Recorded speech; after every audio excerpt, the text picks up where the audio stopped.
This is The Space Shot, episode 53 for July 6th, 2017. Same song, different administration. Hey everyone, welcome to The Space Shot, your daily space history, pop culture, and news fix. I'm John Logsdon. Before I cover the news from earlier today and a little bit of pop culture tonight, I want to say happy birthday to my youngest sister. I love you, Katja.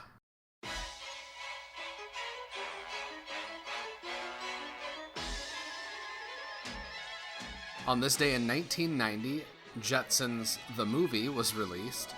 The Jetsons cartoon series was one of my favorites growing up, but I must admit I've never seen the movie.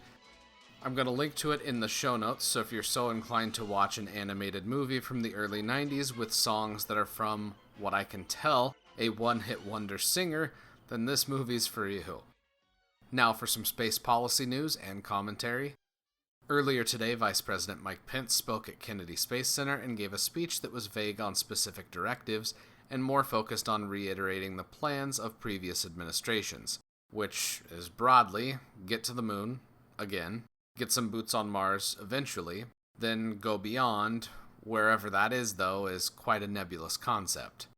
And that's what really characterizes a lot of presidential and vice presidential speeches related to space, the lack of specifics.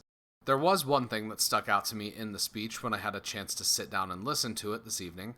Even though Pence's speech was lacking in specifics, it sounded like there would be greater cooperation between the private and public sectors. We'll review our current policy and our long-range goals and coordinate national space activities from national security to commerce to exploration and beyond. And crucially, at the President's direction, we will, in his words, foster close coordination, cooperation, technology, and information exchange among all the stakeholders and sectors involved in space activity, including government agencies, the armed forces, and leaders from the realms of private industry and the academic world. We will bring the best of America together once again to lead with Americans in space. As the President said just last week, the National Space Council intends to draw on the expertise and insights of scientists, innovators, and business leaders in a whole new way. These leaders, whom the President and I will be naming in the coming weeks, will form a user advisory group, and I know with confidence that their work will dramatically enhance our space policy in the days ahead, just as it has in the past. I'm particularly excited to see the increased collaboration with our burgeoning commercial space industry, so much in evidence here at the Kennedy Space Center. A doubling down of public-private partnerships could be the most likely course of action for the Trump administration. Only time will tell what those partnerships look like. The general trend keeps shifting towards utilizing the innovative launch systems that SpaceX and Blue Origin are developing. The National Space Council, under the leadership of Vice President Pence, will meet for the first time later this summer. The Council will bring together leaders from the President's administration, including our Secretaries of State, Defense, Commerce, Transportation, and Homeland Security. The Chairman of the Joint Chiefs, our National Security Advisor, our intelligence leadership, and the NASA Administrator. And I look forward to holding the first meeting of the National Space Council before the summer is out.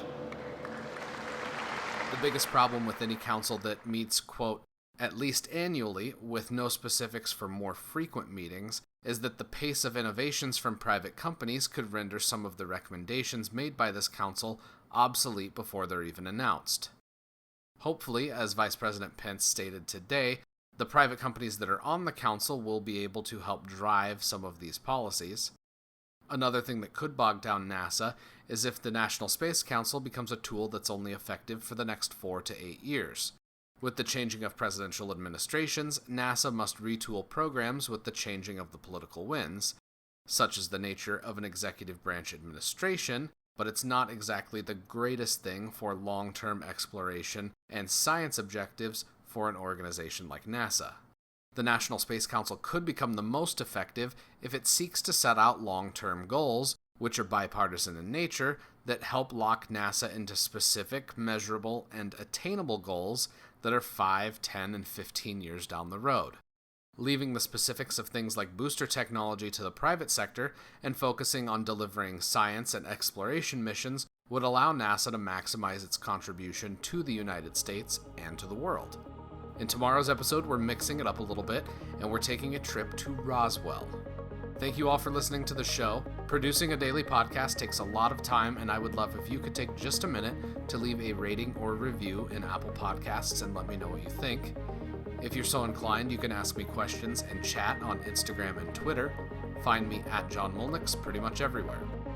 Subscribe to the podcast and share it with anyone you know that loves history, space, or pop culture. I'm John Molnix, and I'll catch you on the flip side.